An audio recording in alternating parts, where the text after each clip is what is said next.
This is the Bahamas Tonight, the Northern Edition. Good evening. I'm Sabrina Brown. Thank you for joining us. The nation's leader is heading to Washington, D.C. for important discussions with his regional counterparts and the American Vice President. As a result, the decision regarding expired provisions of the Hawksbill Creek Agreement that was scheduled to be announced in Parliament tomorrow has been delayed. But as Joan Davis-Roll reports, the decision that is expected to redefine the economic landscape of Freeport could come in a couple of days. We must recognize that when the government makes a decision on this, we're making decisions for the next 20 years. And therefore, we are automatically tying the hands of another generation. And that is why it is so important that we are right in what we're doing. It is against this backdrop that there's been a delay in Decision Day. This is the deadline for the extension for certain concessions under the Hawksbill Creek Agreement are set to expire this Wednesday, May 4th. Prime Minister Perry Christie made this announcement at the official opening ceremony of the Jack Haywood Bridge here in Grand Bahama. We are very near the conclusion of complex discussions and negotiations in terms of the future of Grand Bahama. Last night, Sarah St. George met with me in Nassau, where we further discussed the way forward, and where I indicated to her that I want to be able to make a communication to Parliament. I was scheduled to do that on Wednesday, the expiration of the time that I asked for from Parliament. The American government, particularly the Vice President of the United States of America, has obliged me to attend a meeting on Wednesday in Washington for a day on matters to do with energy security, Ms. McDonald, who I saw there before, and national security. The nation's leader says all stakeholders have been appraised of this latest change and notes that the government remains resolute in its decision regarding the way forward for Freeport, Grand Bahama. I have indicated to the leader of government business that he should speak with the leader of opposition business, Mr. Nico Grant, with a view to craving their indulgence and enabling me to make a communication when the House next resumes after Wednesday, which I trust will be just a few days. Joan Davis-Roll, ZNS Network News. The new Sir Jack Haywood Bridge is now fully operational. Prime Minister the Right Honorable Perry Christie commissioning the bridge yesterday. Since then, scores of motorists have taken a drive over the new $4.2 million roadway. Tonight, some road users are giving 2 thumbs up to the bridge that connects Freeport to East Grand Bahama. Italia Hall reports. Residents are calling the Sir Jack Haywood Bridge an asset to the island of Grand Bahama, and they are expecting great things from this new infrastructure. I'm elated that finally it's finished. This gives great progress for Grand Bahama, and that tells us, to give us some hope that Grand Bahama is moving forward. When I saw it, I said, well, it looks as though if we're going to have developments in Freeport. It's a great thing. It's good. They needed it. I think it's going to be a lot more convenient. It's a big shortcut when you compare it to the old road. Well, I think it should make a difference. People coming in and out from the airport, from the harbor, quicker for them to have a view, and they could do much more scouting and accessing things. The newly constructed 2-lane bridge is well lit and offers a great view of the Grand Lucayan waterway. These residents say the bridge certainly cuts down on the commuting time in and out of East Grand Bahama. We actually go into a job right now over the bridge. Usually used to go down the long way, so it make it shorter. A I came over it going downtown, and it took me 10 minutes from my house to the airport roundabout, which is a great time saver.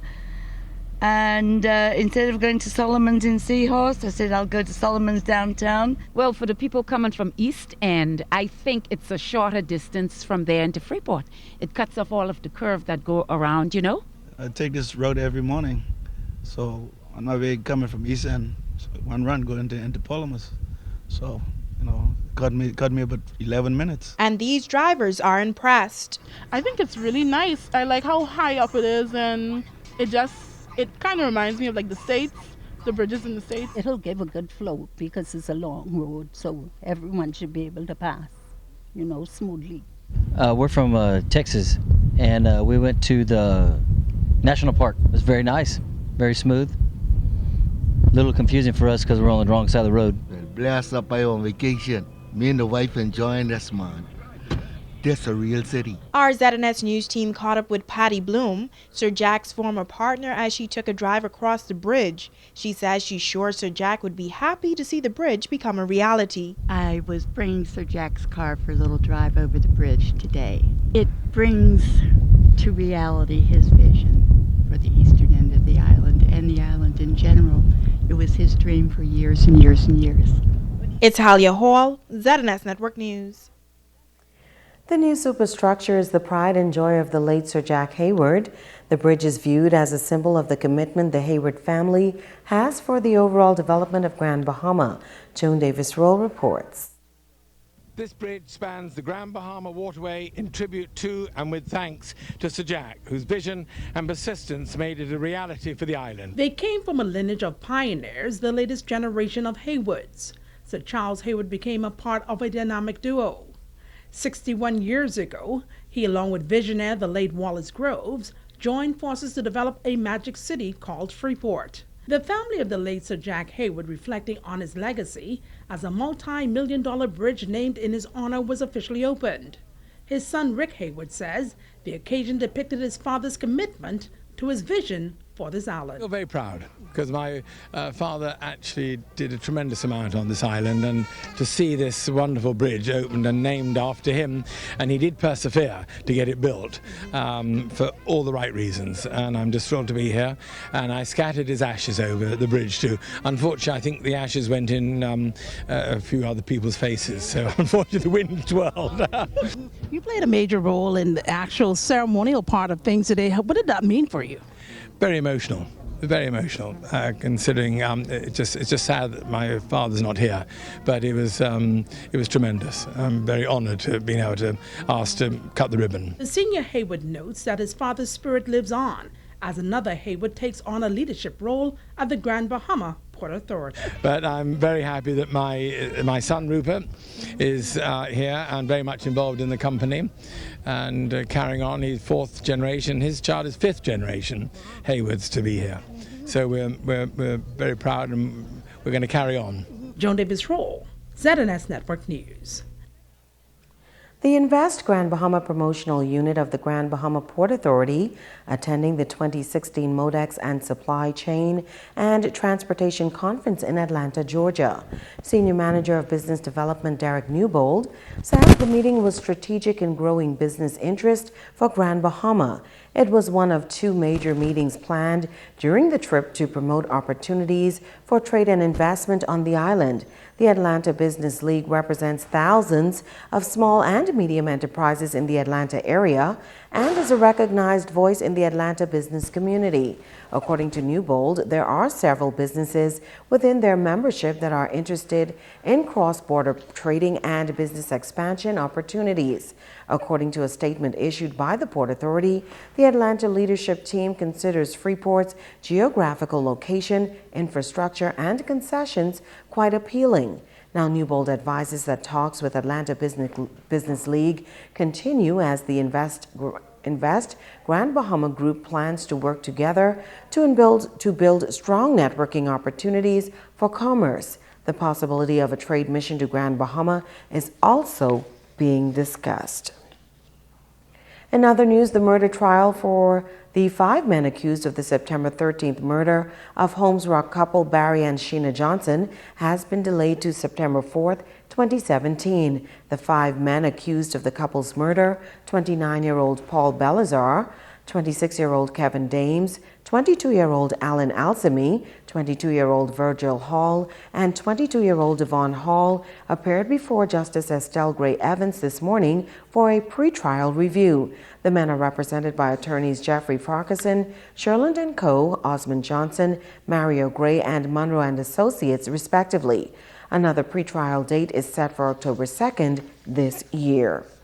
Meanwhile, police making a few firearms and drug arrests here in the northern Bahamas. Shortly after 9 o'clock Monday morning, officers at the Bimini International Airport stopped and searched a male passenger and discovered that he had 2 pounds of suspected marijuana strapped to his body. He was arrested and taken into police custody. Here on Grand Bahama, officers with Operation Turf Sweep, acting on information yesterday, went to an area on Hudson Avenue where they discovered a .9mm pistol with a magazine containing .9mm ammunition and over 2 pounds of suspected cocaine. No arrest was made. Investigations are continuing. Another firearm located, this time in the Hearn Lane area. Around 3 o'clock this morning, officers with Operation Turf Sweep, acting on information, went to Hearn Lane where they discovered an AK assault rifle that contained 2 hollow-tip rounds of ammunition. No arrest was made. Investigations are continuing. Stay with us. There's more news after this.